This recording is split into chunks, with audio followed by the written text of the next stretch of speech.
Order, order. Thank you very much to everyone that's come today, and we're going to kick off, if we can, with some topical questions on a few unrelated points to the main body of the thing. So if we can just rattle through those, that would be very helpful. Thank you. So to start with, on Sudan, will there be any reduction of aid to Sudan in the coming financial year? Well, we were asked to not do that, to protect our spending in Sudan and Ukraine and Gaza.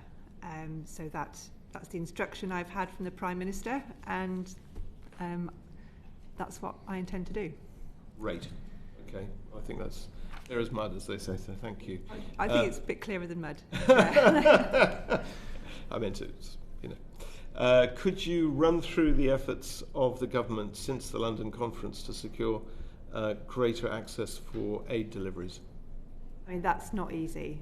We've secured additional financial commitments, and we have the agreements that were signed up to after the conference around protection of aid workers. But I mean, since then we've seen some really quite devastating situations with targeting of aid workers and the convoy in Darfur, and I think we are doing absolutely everything possible, principally with partners, to get aid where it's needed.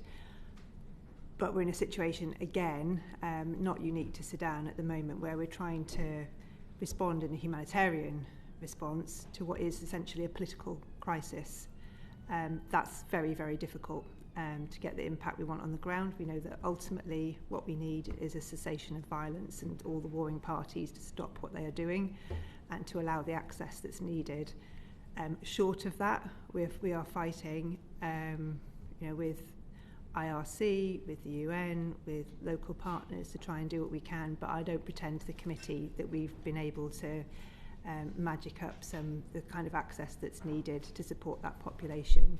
And we find ourselves, a lot of what we're doing is about supporting people who cross the border and who are traumatised, who urgently need nutritional support, psychosocial support, a lot of unvaccinated children, people who need real important health interventions, and trying to educate those children and provide opportunities.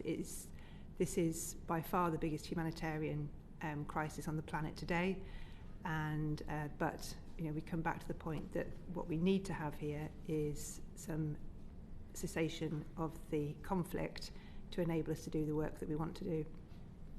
Can I? Yes, please. Sorry, can I just come in? It's more related to the previous question, I guess, but it's great that commitment is there to Sudan, but obviously there are a lot of displaced peoples who are moving into periphery countries. So I just wondered what the commitment is to recognising that in the support for surrounding geographies. Yeah, it's a good question. I mean, we've put additional support into Chad and South Sudan specifically for that population. We must not underestimate the pressure that puts on the political economy, apart from anything else, in those places. We understand that very well in this country. Imagine what that does when you're fragile to begin with. So we are doing that, but and Chad is relatively stable. You look at South Sudan and what they're trying to contend with there, and even things that have happened in the last day or so. It's doubly difficult. So we need to continue to do that. But you're absolutely right. It has meant that we've had to put money into broaden those horizons places. a bit. Yeah, no, that's right. And just so it's always good to look at successes, if there have been any. I imagine the fact that everyone's working together is a success. But are there any particular successes you would like to highlight? I mean, I must admit, I hadn't thought of it like that, because I guess, one of the things I complain about other people doing is we always focus on the problems and the latest disaster, and that takes our attention. So I think it's a fair challenge to me to think are there successes, and I think it is true that at ADRE, we are working very well, and you see good coordination between different UN agencies and different NGOs to get the aid that's needed into Darfur from that, which is like the most difficult place to operate, one of the most difficult in the world right now. So yeah, that is true, and I think that perhaps one of the things we might want to talk about in a future session when we're looking at the UN 80 process perhaps, or more widely on how cooperation can work and how too often it doesn't in country, that experience through necessity has broken down perhaps some of the barriers that there may have existed between agencies when the pressure isn't quite so intense. I drove to ADRE back in the day, right. During the rainy season, so I know the territory.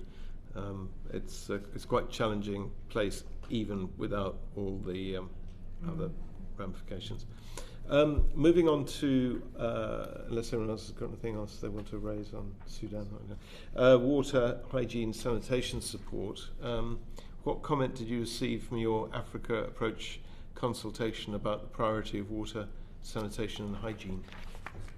I mean, just first of all, talking about the Africa approach, I need to pay tribute to Lord Collins, who did a really impressive job of leading that over the summer or before, and I've had nothing but positive feedback from all the participants in Africa and representatives here as well about their experience of taking part in that. I mean, the water and sanitation, that is clearly a priority because it's so fundamental to health and dignity and well-being. So of course it is a priority. The approach that African nations wish us to follow is more about enabling their systems to be stronger so that they're able to make sure that those services can be delivered as part of their services to their people and their citizens, and they can be held to account for it, and we agree with that, and that's right. How we transition from a sort of grant-based way of funding those services outside of humanitarian crises, which I think is slightly different, but to make this something that's more sustainable and is available to people on a more reliable basis in the long run, that's the challenge, and we are shifting more to an investment model, and WASH is one area where it's a very good example of how that can be done.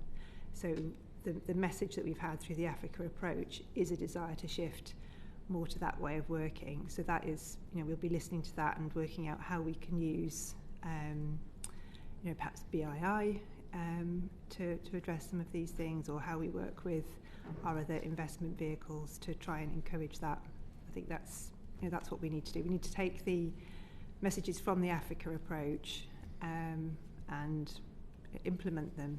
And a lot of it was, as you know, it mostly wasn't about development. It's about growth and economies and wanting African countries saying they want to have more agency and they want to be more partners with us. And I think it fits very nicely with the work that we've been doing on development. Out of interest, if I said the word WASP, does that ring any bells at all? No, not to me. I don't know if it does to my colleagues. What is it? Do you know? Water and sanitation for the urban poor. Yes. Ah, great. Okay. Yes. That naturally has an affiliation with investment and yes. all of those things. I don't know if it's still active or not, but I'm the energy person, so I haven't recently caught up with what's up, but I can certainly find out. Right. Can I come in briefly on this point and perhaps picking up where our chair left off? I mean, one of the challenges in my experience of WASH projects is making them investable and identifying the pipeline of correct projects. So I appreciate this is perhaps something you could write to us in more detail about, but it'd be interesting to hear what steps the likes of BII and partner institutions are taking to address that challenge, because it is a real challenge.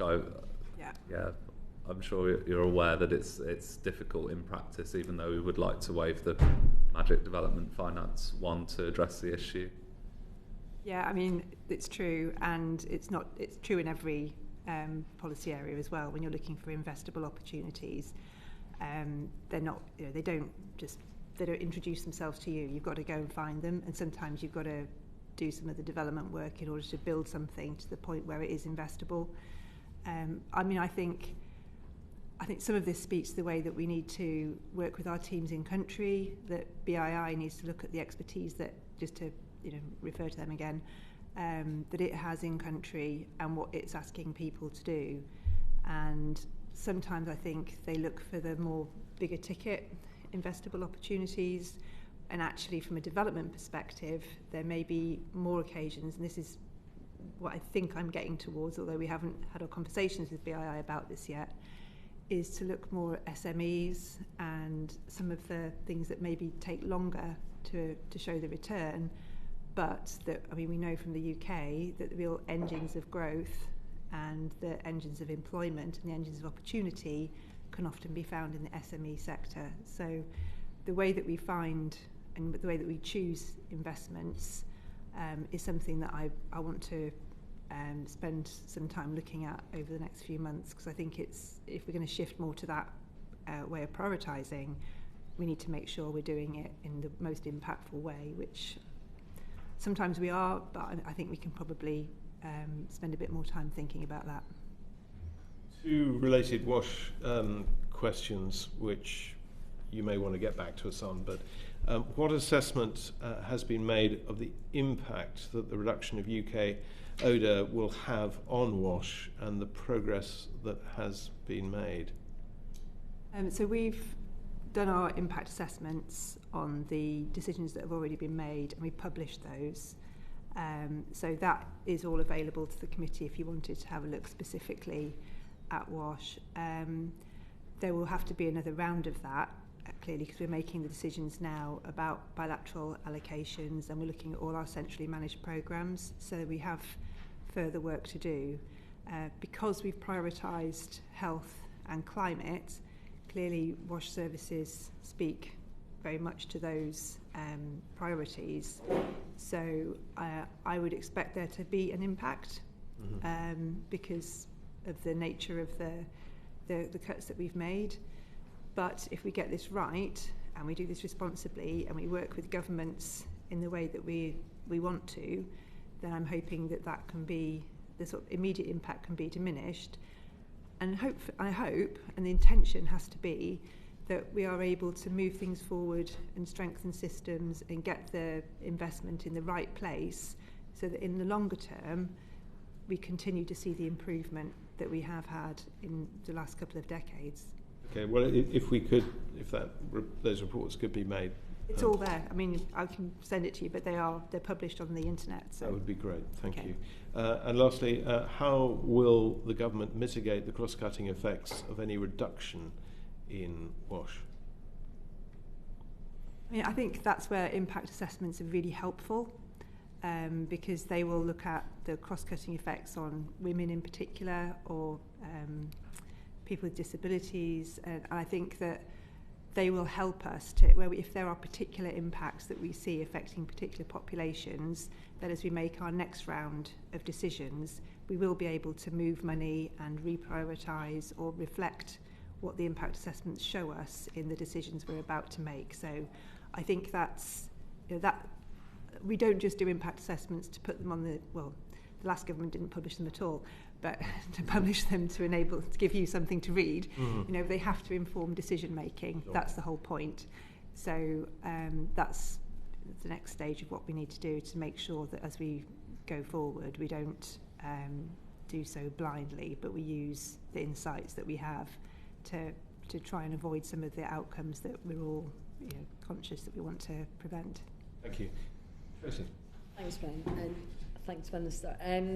Moving on to women and girls, and in particular around women, peace and security in the National Action Plan, just a few questions.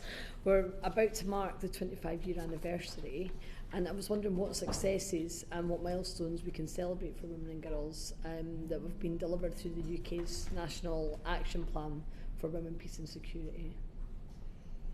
I mean, it's very difficult at the moment, with this, because I think we are consciously, in many places, this is contested like it hasn't been for a very long time.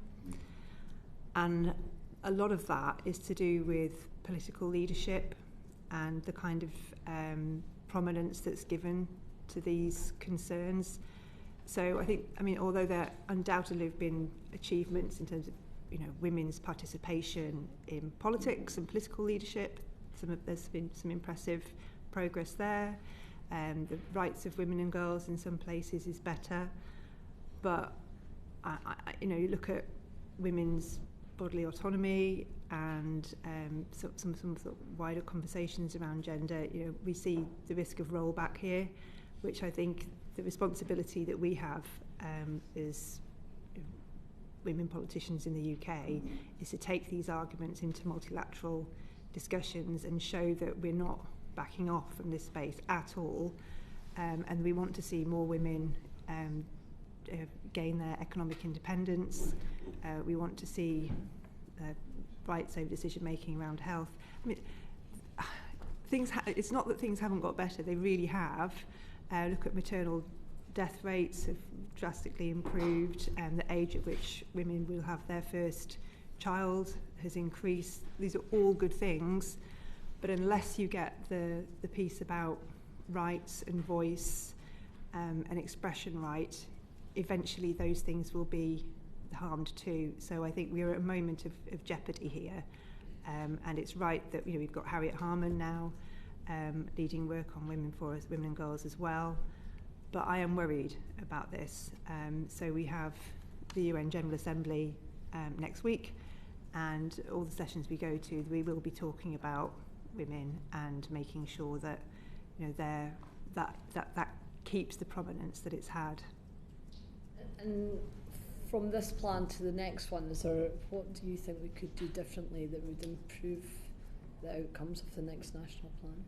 I mean, I think that's a really interesting question, and I think we need to think about that properly. But the things that jump out at me are continuing progress on health. So I think though that's pretty fundamental. But we also need to be working with leaders in other countries to try and get them to stay the course and strengthen their resolve to make sure they don't feel that they're unable to articulate some of the things that they really think and feel on this issue on behalf of their population, because they feel that it would compromise or jeopardise some of their other priorities. That would be a disaster. So it's important that countries like the UK and EU partners and the Canadians and others, that we all create space for those discussions and encourage it and support that, when we can, because you can just set, it's contested in a way that it didn't used to be, and we thought we'd won all these arguments. Turns out we haven't. And just finally, on the National Action Plan going forward, do you think there'll be more of a domestic focus for us in the UK? More of a domestic focus, as in within the UK, like the plan looking towards internal UK. I don't know. I honestly hadn't thought of that, because I don't know. Interesting question. Have you got a view on that? Well, yeah, I have many views on it, but we probably don't have time to go into it. I mean, I think what's interesting for us is that in the government manifesto in terms of violence against women and girls, we already have some determination in there to fix some of these things, but the Supreme Court judgment rolled out, there's quite a lot of work to be done. Yes, no, I see what you're getting at now. I mean, that they've got a lot of work to do in this country, for sure. From my point of view, it's useful that we are progressive, and we can, with the many things, policy points that we can point to in the UK, when we're having conversations with international partners, we can say, actually, working in this way is not just good for 50% of your population, it's great for your economy, it's great for your standing in the world. There are many good reasons that are in your interests, apart from all of the sort of the fact that we all have to live as humans alongside one another and get on and empower one another. Like, all of that, but actually it's in your best interest. So it really matters from a diplomacy point of view. Obviously, I mean, I was a lead member for Children's Services in Darlington, and the sort of the safeguarding issues, domestic violence, all of those problems which that continue to be surfaced and exposed in a way that's putting them right in front of us now. Child grooming, all of these things tell us that there is still a huge amount of work for us to do, and that's about policy, it's about leadership, it's about our court processes, about enforcement, about awareness, policing, all of those things. We know we've still got a huge journey to go on. I am at serious risk of straying onto Home Office colleagues' territory, but you asked my opinion, so... Minister, just go to Noah, if you want to... Very briefly on this, you mentioned the contestation of the very concept that we prioritise women and girls in development. Do you expect that to be strongly contested in the UN General Assembly? I don't know if it is formally. I think it's more sort of I think it's more subtle than that sometimes, and you can see it in some of the language that gets arrived at, and I think we've just got to be really clear that we still think the same as we thought last year on this, and I'm prepared to say women rather than gender and things like that. That's totally fine, but we've got to keep the core of what it is we stand for. We've got to stay true to that. We can compromise on many things, but our values isn't one of them. So, thank you for indulging us on those other topics. Of course, the main topic for today is UK aid for community-led energy. And if I'll kick off with the first bit, which is, what are the main barriers to achieving SDG 7 on access to clean and affordable energy by 2030? And perhaps I could add to that, and how will the UK's support help to close the global shortfall in energy access? I mean, there's a lot in that. So there are many barriers to SDG 7, and I think what we're talking about is access to clean energy. For that, you need energy storage, you need the ability to generate energy, or you need a grid to move energy around. Those things don't exist in too many places, mostly in sub-Saharan Africa, where, particularly when you're talking about cooking, there's an over-reliance on charcoal, which we were just talking about women, impacts on women predominantly. They become responsible for gathering wood, which creates deforestation. Then there is the harmful, the smoke that then is inhaled, which has an impact on the health of women and their children, which puts pressure on health services, which are fragile at best. So there are many things going wrong with this. And some of the projects that we've now got quite an impressive track record in as the UK, and paying tribute to my predecessors in this, are around being able to have localised energy generation. So that would be through wind or solar, and being able to use that energy then for electric cooking. And we've got the various programs that we've invested in over many years now, which have been very effective. But it's a huge challenge. There are far too many people still reliant on older methods who don't have access to reliable energy at all. And the barriers to that are sometimes geography, sometimes the political instability and difficulties in operating in difficult contexts. There are technological issues, there's issues of cost, and sometimes there's an education element to all of this as well. So the barriers are many, and we have to be flexible and understanding of them, and design interventions that are appropriate for the context we're trying to operate in. But I think it's one of the areas where you can see huge amounts of progress have been made, really quite impressive progress, and in no small part due to the work that teams in DFID and the FCDO have led. So I think, but there's always an awful lot more to do. Is the UK government planning any contributions on clean energy access for COP30? There will be. We're working on at the moment what our ICF pledge is going to look like for COP, and we have prioritised climate as part of our as one of our priorities. So yes, and there will be. We're not looking at backing off things that work.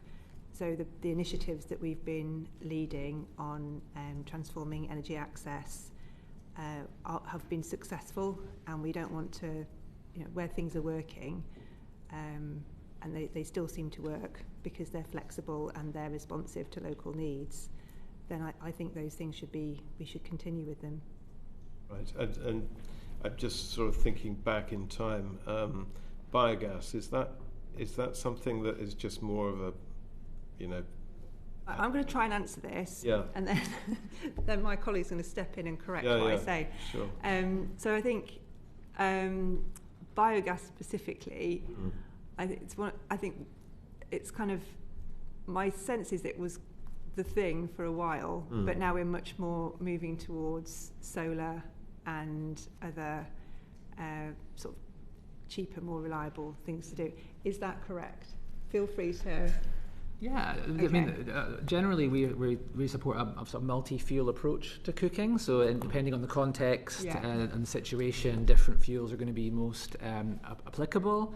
Biogas is still a technology that we've supported in a few places, and Sistema Bio, I think, is one of the biggest now in the, and it's really starting to scale up. It has BII investment also. It had some early stage support from us through the Transforming Energy Access Programme. So yeah, biogas is in there. It tends to do well also through carbon revenues. Carbon revenues has been really important for Sistema to scale up. But I would say our emphasis has shifted under the Modern Energy Cooking Services Programme, MEX programme, towards electric cooking, where I think we see some really significant opportunities, given that there's perhaps 680 million people without electricity, but there's 2.1 billion still cooking on firewood and charcoal. So there's quite a big number there that have electricity in some form, but may still be cooking on firewood and charcoal. So more of our innovation and effort is going into that at the moment. Thank you. I fond memories of zero grazing and biogas in Tanzania. But that's another story. Tracy, over to you. Thank you. Minister, you set out 4 essential shifts that you introduced in your development reset. And what does that mean in the context of energy access? I think energy is quite a good example of what it means, because it's about, the big one, I suppose, the obvious thing to point to is going from donor to investor, because investment in energy infrastructure is something that virtually all our partner governments are interested in. Even those that have a grid want it strengthening, they want diversity of supply, they want cheaper energy, they want energy security. They've watched what's happened with price of gas with Russia, Ukraine, and they want to have more control. Sovereignty over your energy supply has suddenly become something that everybody wants to talk about. So for that, it's renewables for the most part. Perhaps, just mindful of the event that we had yesterday on nuclear and SMRs, perhaps there's scope there in some countries, maybe South Africa, Indonesia. That might be something they want to explore as well. Now that the safety of that technology is completely changed, no longer relying on uranium and plutonium, at the edge of my knowledge of all that now. So that it's a very live discussion. I think we are seeing BII get more into energy investments. Be good to accelerate that, I think. Our JETP partnerships are looking at how we get countries like South Africa away from coal into other energy sources. That will require huge amounts of investment. We'll be part of that. Truth is, a lot of that will probably come through the World Bank rather than directly from us, just because of the scale that's needed. But you've also got a whole load of political issues there, which I'm from Teesside. I sense you're not from like Suffolk, are you? You know, like you probably know, like some of these challenges, they're real, and we underprice them when we're trying to understand why countries aren't taking this journey.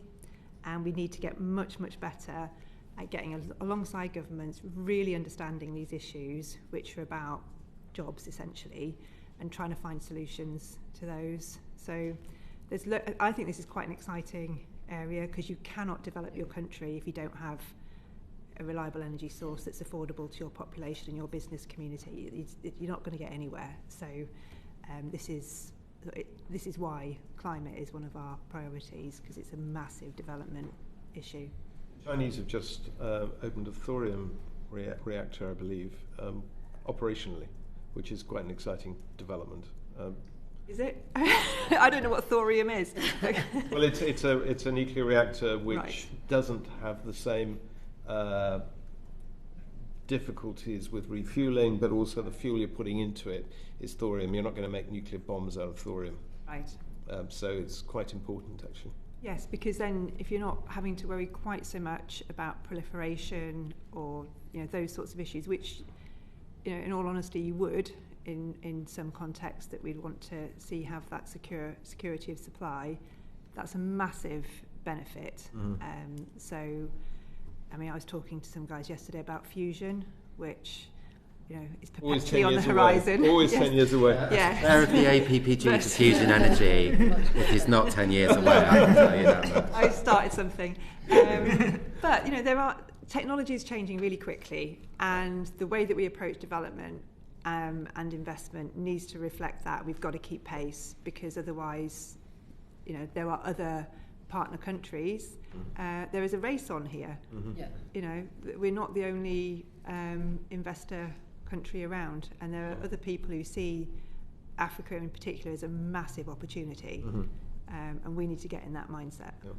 Tracy, sorry, you that's were interrupted. You touched on some of this. I'm just wondering how you're going to measure success in these areas. So you spoke about jobs and the economy. Has there been much more thought being put into that about how our success will look in these investments? There's obviously like investment return, but I think we need to think sort of longer term about that.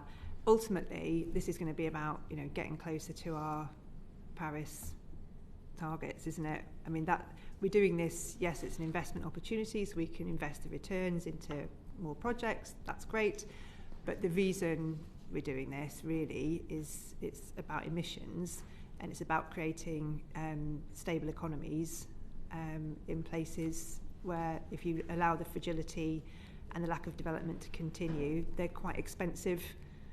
It's an expensive thing to have to address as the UK. So, the success it's getting countries off coal onto cleaner energy sources, getting more people access to clean energy. We know how to measure this. This is not something, it's one of the things in development that you can actually go, yes, we are doing that, or no, we're not.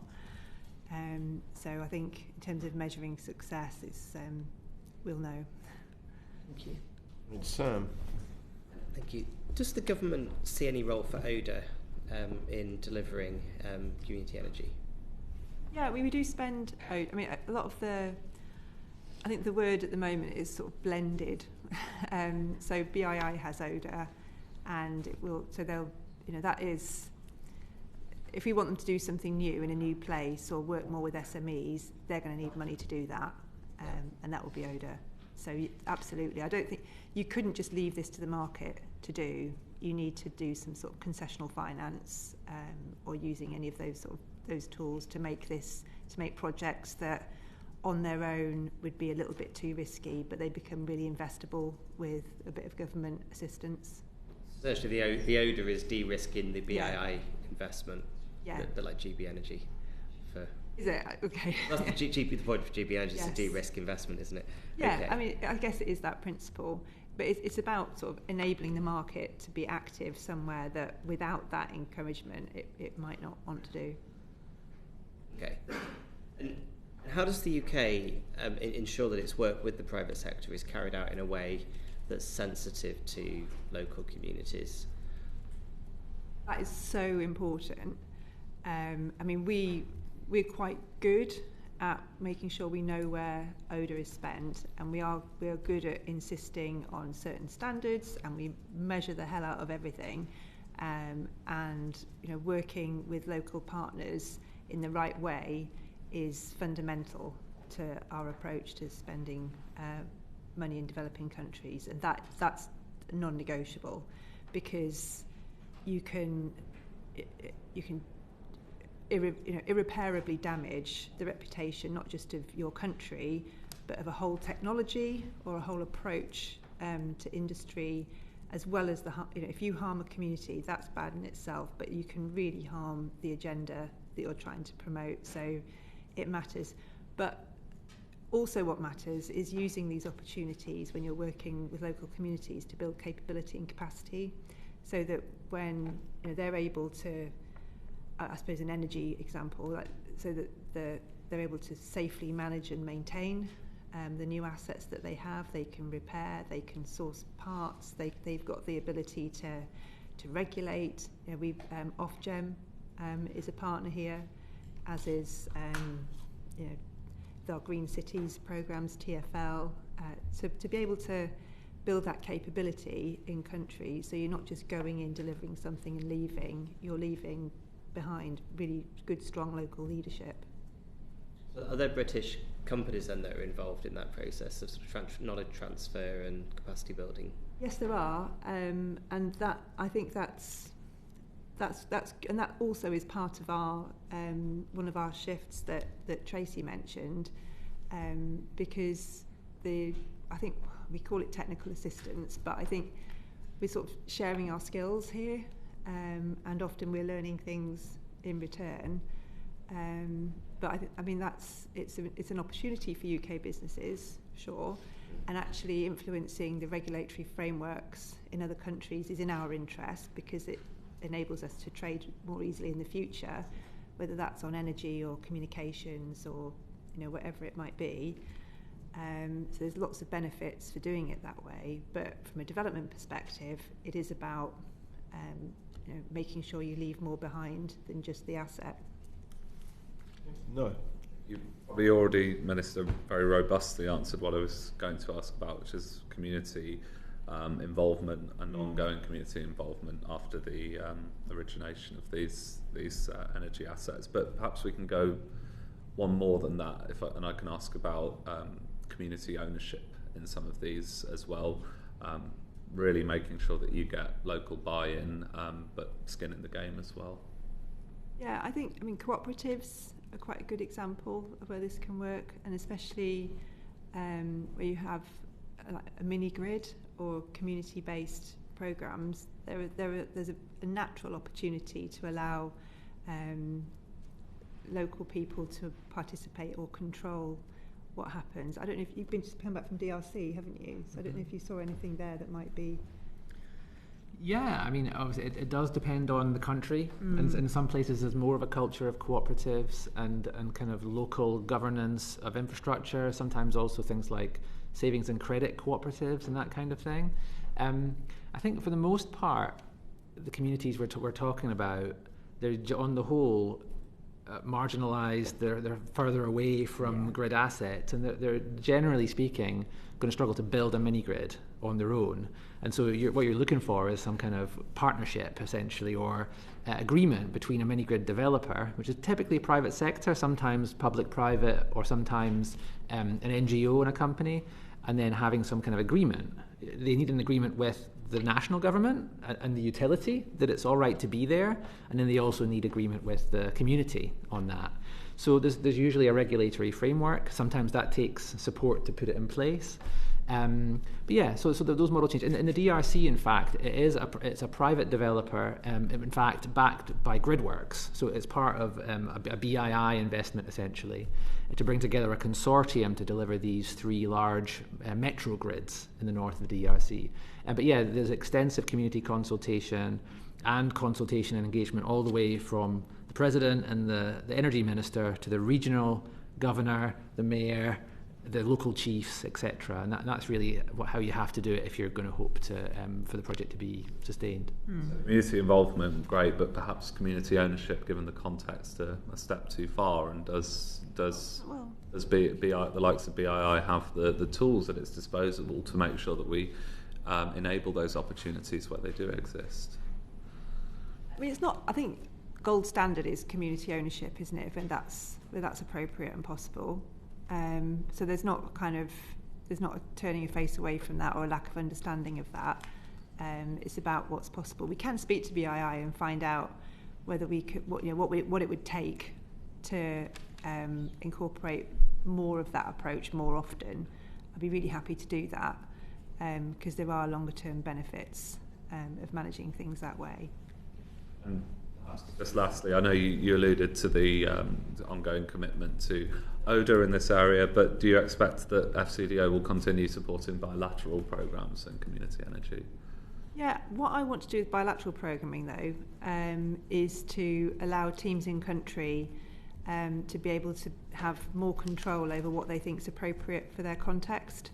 So if energy is a priority where they are, then absolutely they should be able to do that, and they should be able to use the fact that they have certainty over the next 3 years about what they'll have to leverage money or to work with a wider variety of partners, because they'll have the time to build those things up. But a lot of that is going to be a bit of technical assistance. It's going to be using ODA to pathfind. It's not going to be at the scale to do the big investments that are needed in this sector, which are going to come down to more of your BIIs, probably World Bank, who have they're all about jobs, which I think is right, and actually the energy sector is a good place for them to go, and that's where the big development money is. Great. Be nice to involve all of you perhaps in answering this one. UK aid on energy access has been focused on research and innovation. What evidence do you have that this is where aid is most impactful? I'm going to take that as a steer to pass to well, Chris leads the research team, but I suppose it's and part of it's a bit of the cycle, because you're seeing this moving front of the technology. So to a certain extent, you've seen a lot of the innovation that's taken place in the technologies to make them more suitable, and you've seen the cost reductions, and you've seen a lot of innovation in the business models. And now potentially you're getting to the stage in more areas where you're scaling towards investment, and there's a lot more opportunities there. That means you're sort of shifting your balance of instruments. That doesn't mean there isn't an ongoing need for sort of research and development and developing technologies and continuing to develop those business models, but maybe the balance and the package evolves, and that's something we're definitely thinking about as we evolve through from the ICF3 sort of portfolio towards ICF4. I could come in briefly. I think the technology and innovation offer is a big part of the UK offer in development, and I think energy is a space in which there is a lot of innovation, and it's moving quickly, and technology leadership is actually a really key part of the story. It's not so much the resources anymore, it's the leadership on that. So I think that's been a really valuable strategy for us, which is then, as those technologies have become more sort of developed, then they've tapped more into our technical assistance support and our work with because policies have to shift, as I mentioned. And then I think, and it's great, BII and also the PIDGE group have started to make investments increasingly as these companies come to market. And then finally, I think that the last piece is really about the incentives. This is where things like results-based financing and others have come on stream. So I think we were talking about the role of the World Bank, for example, and the Mission 300 initiative in Africa, I think, is really the big story at the moment on energy access in the continent with the biggest deficit. And that involves a lot of these kind of incentive programs, essentially, to try to draw investment into delivering energy access. And so I don't think it's one or the other, and as Chris says, the balance shifts over time, but I do think we've got a lot of great partnerships, and there's a lot of things moving which the research and innovation support is linked with. Feel free to shoot this next question down in flames. Is the focus on research and innovation not displacing resources from direct poverty alleviation efforts? That would be a real mistake to see it that way. I think one of the things that the UK brings is this the research and innovation investment that we've done for some time now. We have a comparative advantage here over other countries. There are things that we can offer around energy technology that have been... look at the way this sector has changed just in the last 10 years, about what's possible now and affordable now compared to where we were, to the point where, if you want to invest in your energy supply, everyone wants to do renewables, not because of emissions necessarily, but because of affordability. And that's because the research has led to a place where that's now possible. There are, there is still barriers to crash through. Energy storage, there's still a lot more we need to do on that. And I think we just talked about fusion. There's clearly still a way to go to make that possible and real. SMRs were a bit of a fantasy to the point where a few of us, we just stopped believing in them. They're now on the cusp of reality. So the things are changing so much. It's right that we use the expertise and the universities and the innovative businesses that we have here to develop these technologies for the benefit of us and UK businesses, but also for development of the development of the economies, but also because this is what we need to do in order to meet our climate aspirations. I think James has missed the boat there. Unfortunately, he's run away. It would have been great to get his thoughts on that particular one. Noah? If I could just press you, Minister, a bit more on this point. Do you see research and innovation then as value for money with respect to our goal of poverty alleviation, or is it simply value for money for UK PLC and our university sector?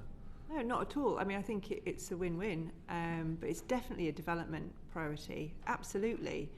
If you've been, you probably have, to communities that are still relying on coal, the health impact is dreadful, the sort of quality of life is appalling, life expectancy is damaged.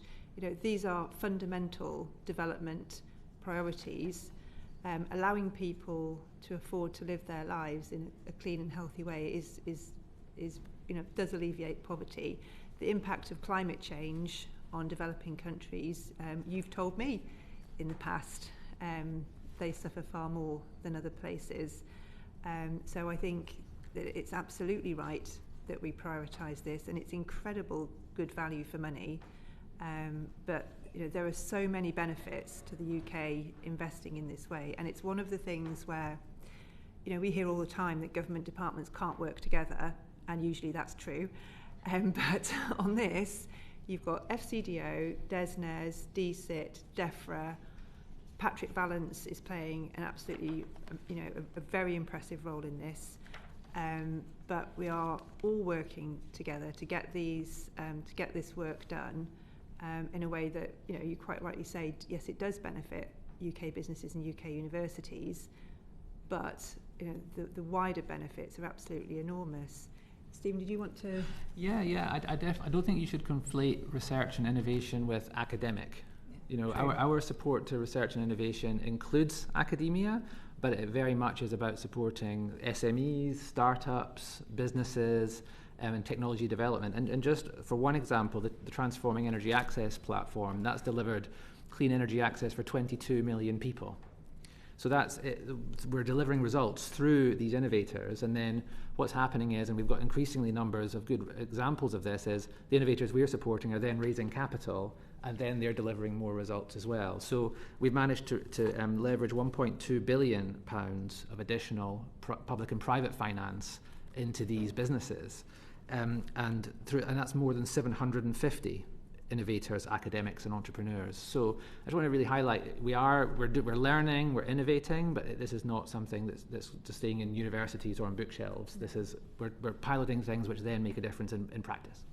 Minister, you and your colleagues might like to bring up some examples over this next one.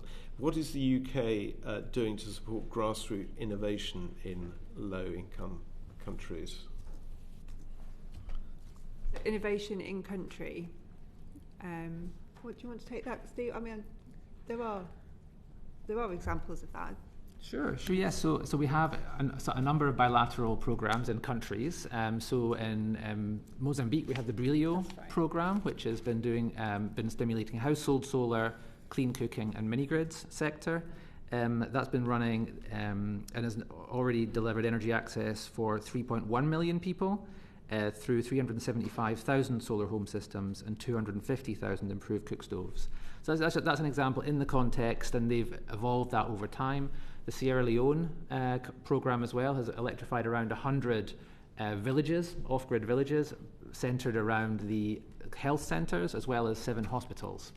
So that's an example of kind of on the ground. And then we have the kind of global platforms, Transforming Energy Access and Modern Energy Cooking Services.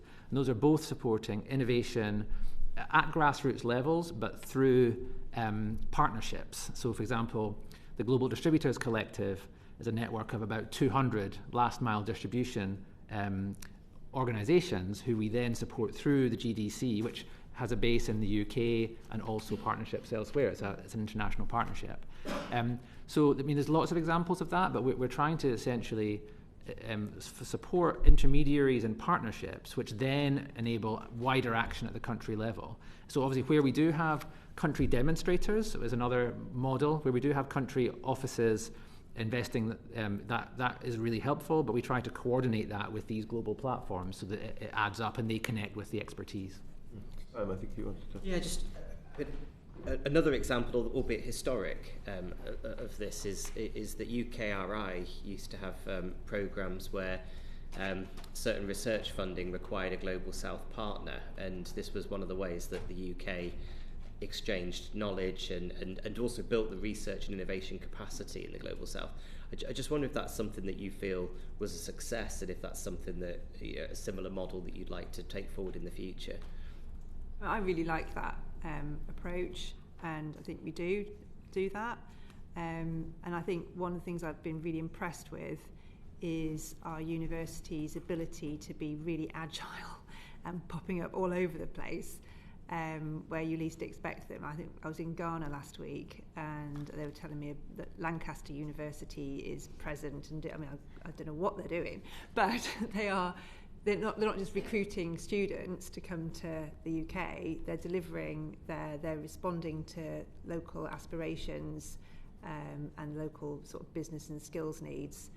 And energy is a really good sector for them to be active doing that. So I think one of the many amazing things about our university sector is they're not just willing to do it, they actively want to put themselves in those places because they see that as part of their role of that global leadership. And it's absolutely soft power. Yes, you're right. Do you see, this is an off-piece question, but I think it's still an interesting one. These sorts of developments can happen with bilateral aid, perhaps more difficult through multilateral. Yeah, but I mean, is that unfair? I think that's a little bit old-fashioned. I think that the scale of what we need to do, you've got to work multilaterally, and the fact that multilateral partners want to be active in this space is a good thing, and we should encourage it. Where our bilateral work, it is about trying to build capability, trying to put it alongside our diplomatic work to encourage countries along a path that they might be curious about, but they might just think, that's just too difficult for us right now. We've got other priorities. Mm-hmm. But to encourage that and enable that, because countries that can want to. So I think there's a role for both. Okay. But it's not just the one thing. And I know you didn't say this, but one thing I'm really keen to emphasise is it's not just about our ODA spend. This is very much about what our teams in country can do and the expertise that we have to share and the conversations that enables us to have. They are as or perhaps even more important than ODA programming. Final question on this a little bit. This is coming right down and looking at it sort of bottom up, really. How could researchers in low-income countries be better supported as equal partners? you wanted to on the last question? Or? I was going to say just on that multilateral split, I think the risk would be if the multilaterals weren't operating in a country-specific way. But I think there is that strong focus. So particularly if you're looking at M300, it's about how countries developing their own country compact that sets out their investment plans for expanding energy access, both for expanding the grid, but also through sort of off-grid last-mile specific measures as part of that. And then Stephen spoke about the coordination that's needed from that national level down. Okay. Having a central plan that people rally behind that's driven by that multilateral process makes it easier for all those different bilateral actors to then work together. Thank you. So going back to that question, how could researchers in low-income countries be better supported as equal partners? I suppose you could start with our sort of scholarships programs that we have, where we're encouraging master's qualifications in relevant academic specialties. But I think a lot of this is the government needs to be there to support and enable and encourage, and our teams at Post do some of the sort of the oiling of the wheels of this. But the wonderful thing about the scientific community and universities is that they do find these opportunities, and they want to collaborate. They naturally want to work together. So I feel I haven't ever had that raised as something that's a particular problem. Whenever I've been in developing countries, you've seen no end of examples where there's been this kind of cooperation. I'm sure we can do more. And if universities come to us and say, you know, as part of your international education strategy, or our, I suppose, industrial strategy as well, we need you to do, you know, to work in a different way. We'd be very, very open to that. I mean, I don't know if there's anything more specific. Yeah, I mean, I can maybe just add that UKRI do still do that, exactly that policy of requiring local partners through the innovation programming and the academic research. They're very serious about long-term equitable partnerships. We also have, under the Transforming Energy Access, we have a learning partnership which supports 30 universities in Africa, South Asia and Indo-Pacific in their master's training on energy access specifically.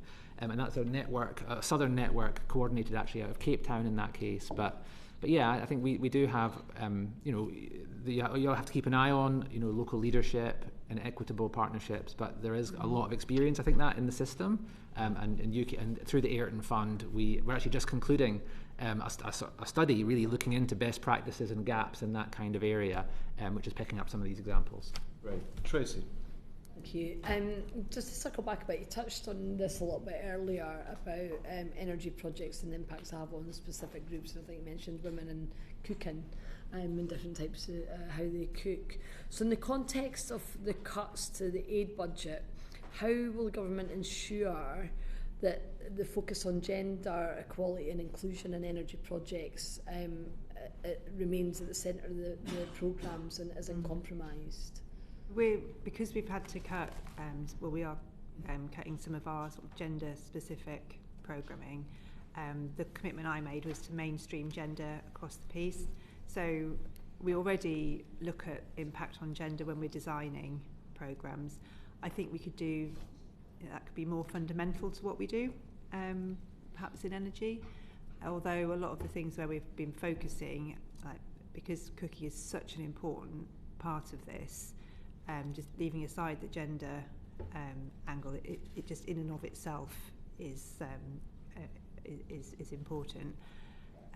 But there is undoubtedly a disproportionate benefit to women and girls of us focusing on this area. But I think what I've learned is that unless you specifically ask at design phase what the impact is and the benefit is for women, that it can be sort of overlooked, or they sort of come to a bit later in the process. So we need to make sure that happens. I think it does most of the time, but we need to keep our focus on it to make sure that doesn't slip in the future. So with that engagement with local communities, can you give us some reassurances about what is taken into account in similar projects for other groups, such as groups of people with disabilities? Yeah, I mean, all equalities and disabilities and sort of social inclusion, that we look at that with all programming.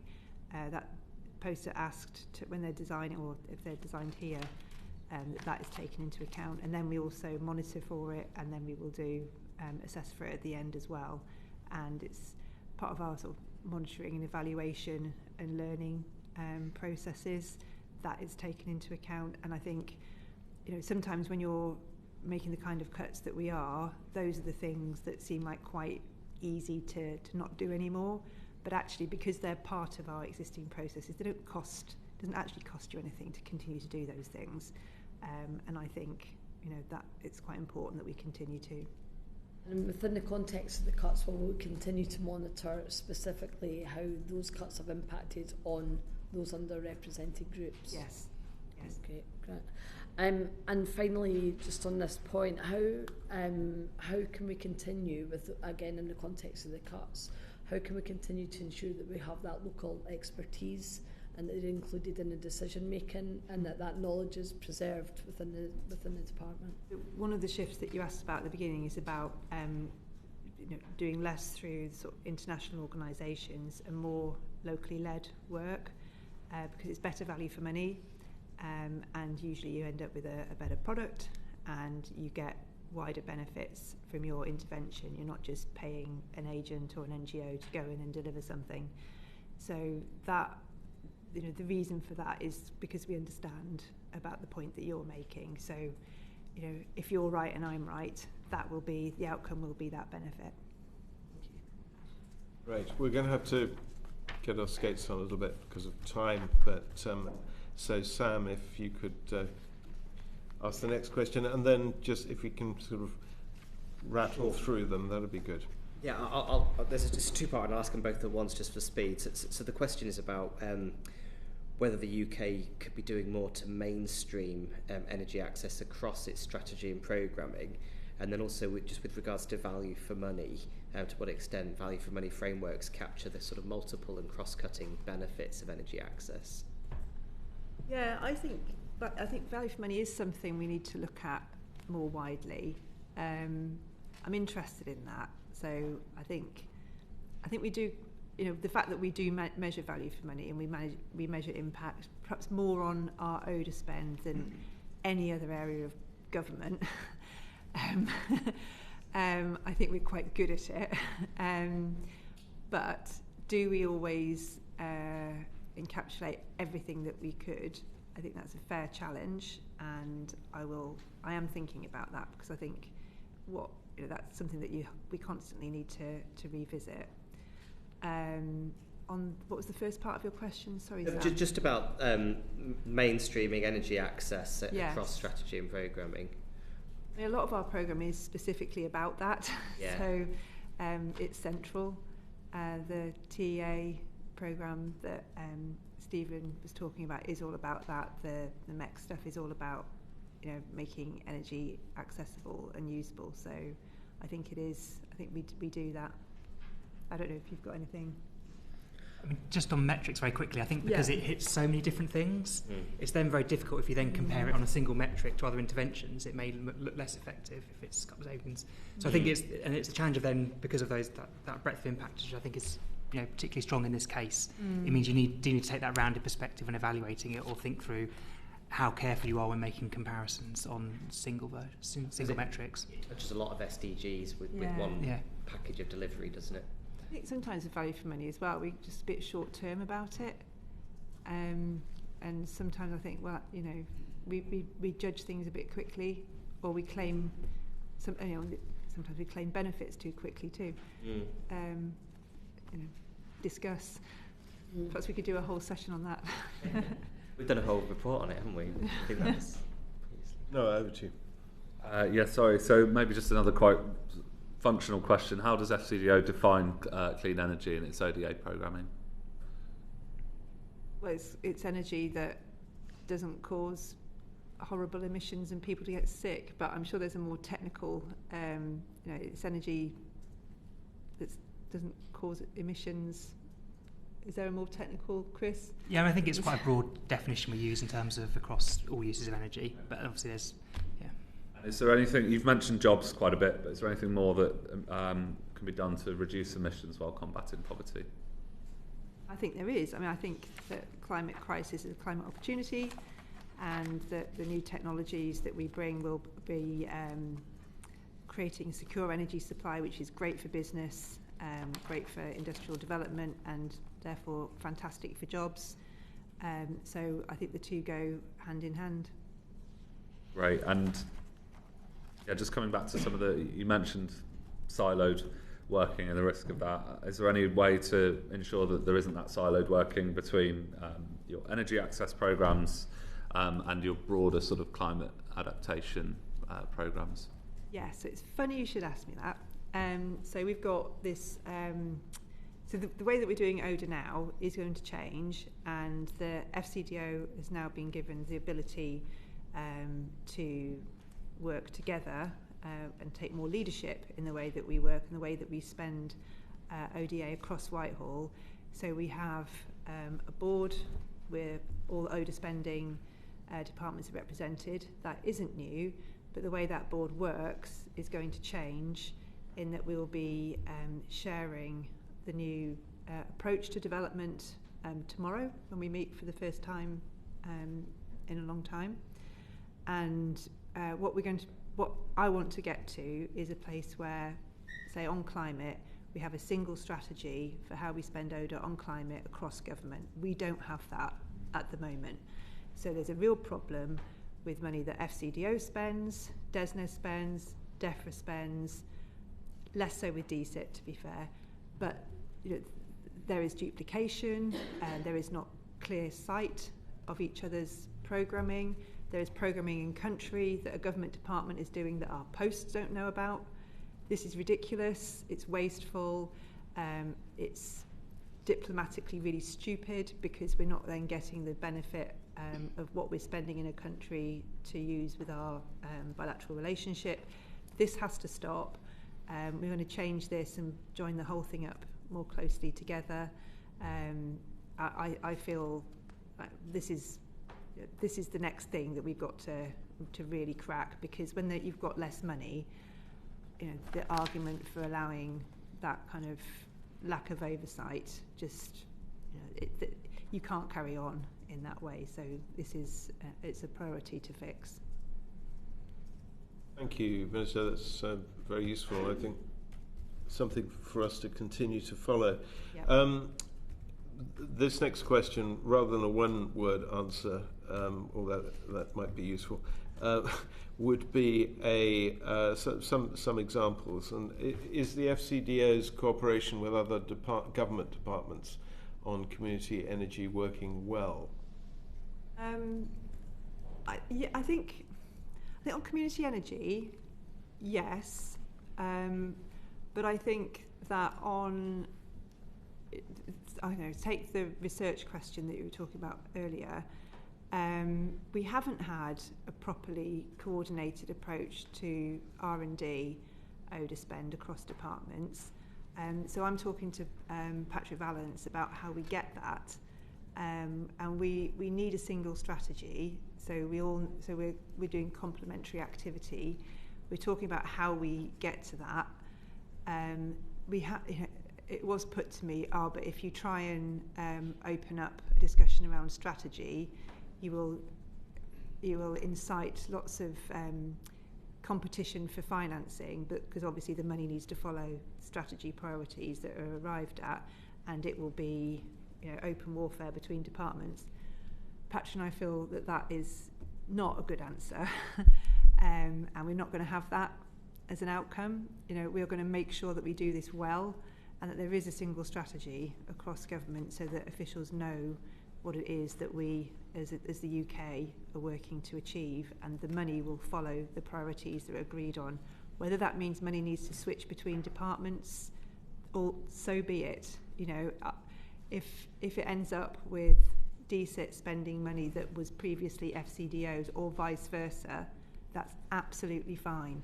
We cannot afford to be precious about this. The money needs to be with the people who are best equipped to spend it to get the outcomes that we as a government want to see. And that's revolutionary talk around Whitehall, but that's where we're trying to get to. Thank you, Minister. I think that's useful. Tracy, if I go on to you and then to Sam, and I think that should be it. Thank you. In terms of future direction and opportunities, what lessons when we learn glitter from UK-led projects, how are they identified and how is that shared to shape future programmes and policy? Whenever we finish, I mean, I'm talking a lot, but whenever something's concluded, or even sort of at various points ahead of that, we do monitoring and evaluation and learning, and the point of that is for that to be shared. And what I've been quite impressed by is that the willingness to redesign or to tweak partway through projects where things are not hitting the targets that we've been wanting to see.